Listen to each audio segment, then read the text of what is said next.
बच्चों, आज के क्लास में लाभ और हानि के विषय में बताएंगे। प्रॉफिट एंड लॉस क्या है, इसको देखना है। इसमें क्रय मूल्य होता है, विक्रय मूल्य होता है, लाभ होता है और हानि होता है।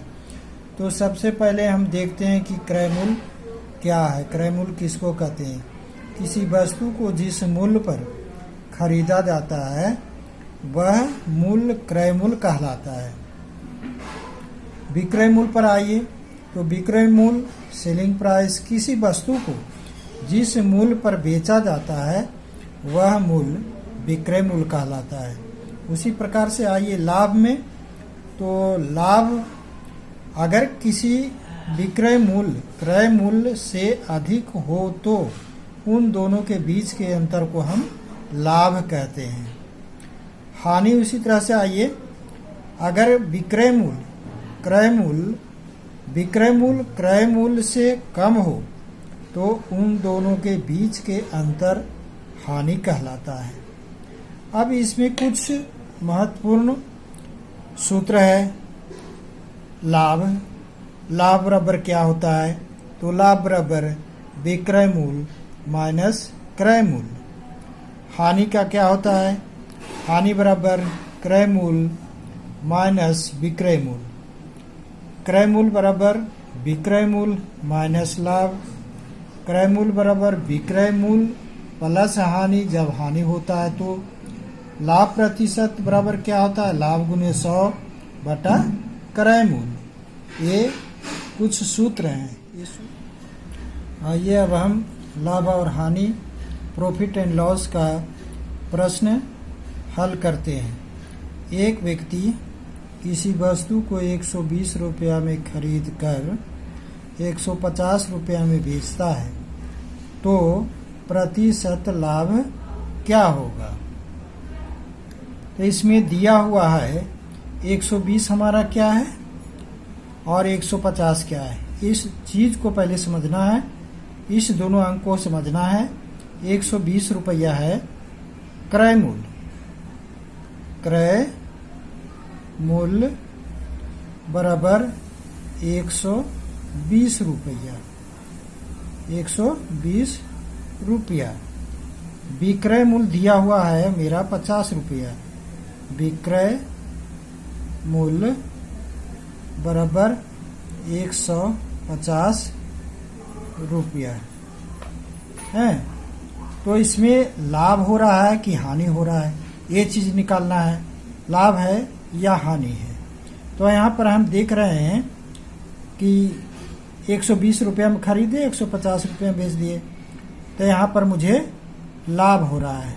तो लाभ का फॉर्मूला होता है लाभ बराबर विक्रय मूल्य माइनस क्रय मूल्य।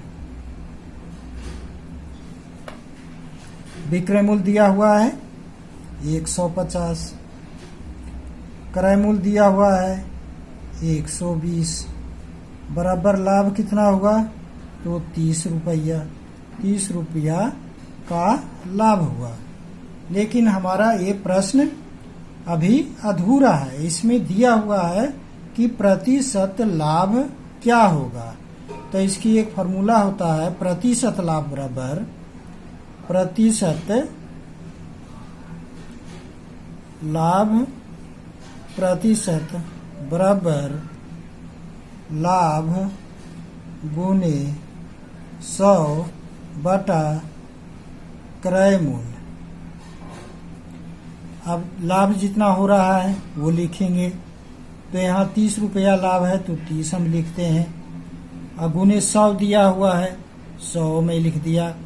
और जो मेरा क्रय मूल्य दिया हुआ था 120 रुपया, ये हमारे प्रश्न में 120 रुपया है।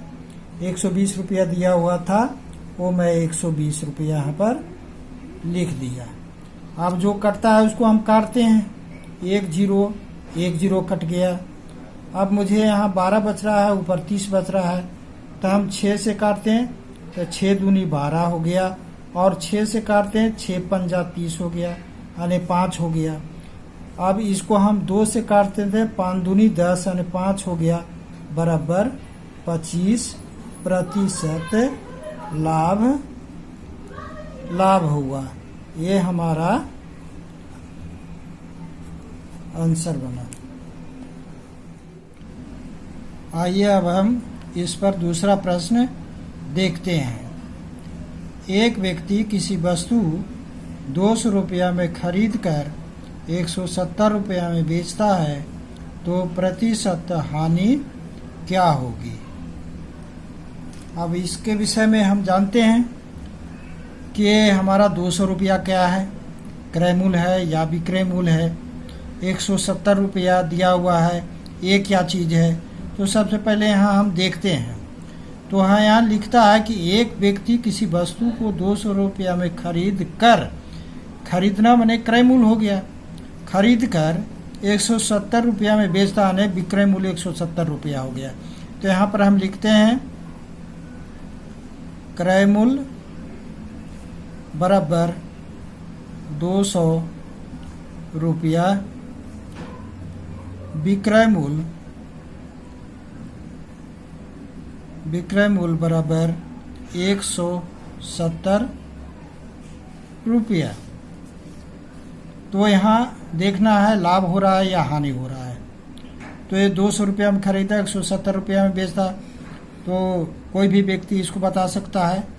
तो हानि बराबर क्या होता है? हानि बराबर क्रय मूल्य माइनस विक्रय मूल्य। तो 200 रुपया हमारा क्रय मूल्य हो गया, 200 रुपया क्रय मूल्य माइनस 170 रुपया विक्रय मूल्य हुआ, बराबर 30 रुपया का हानि होती है। हानि 30 रुपया का होता है। तो यहाँ पर प्रश्न हमारा कहा रहा है कि प्रतिशत हानि क्या होगा, प्रतिशत पूछ रहा है। तो हानि प्रतिशत बराबर होता है, हानि प्रतिशत बराबर हानि गुने 100 बटा क्रय मूल्य। तो हानि हो रहा है यहाँ कितना? 30, तो 30 लिख दिया, और गुने 100 बटा क्रय मूल्य कितना दिया हुआ था? 200। तो इसको हम काट दिया, 1 कट गया। अब बच गया मेरे पास 2 और 30, इसको काट दिया, 15 दूनी 30 यानी 15 बराबर 15% की हानि होती है। ये हमारा आंसर हुआ।